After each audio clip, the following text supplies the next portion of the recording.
పాండవులను అసలు నిజంగా కృష్ణ పరమాత్మయే లేకపోతే పాండవులు లేనే లేరు. ఎన్ని సందర్భాల్లో ఎన్ని చోట్ల ఎంత రక్షించాడో. భీష్మాచార్యుల వారు స్వచ్ఛంద మరణం, ఆయన్ని నిగ్రహించగలిగిన వాడు లేడు. దేవతలందరూ వచ్చి ఒక పక్క నిలబడినా సరే ఆయన్ని నిర్జించలేరు. ఆయనే చెలరేగి యుద్ధం చేస్తుంటే ధర్మరాజు గారు భయపడిపోయాడు. నిద్ర పట్టక శిబిరంలో తిరుగుతుంటే కృష్ణ పరమాత్మని చూశాడు.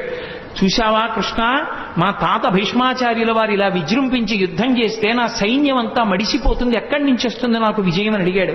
పిచ్చివాడా, మీ తాత ధర్మపక్షపాతి.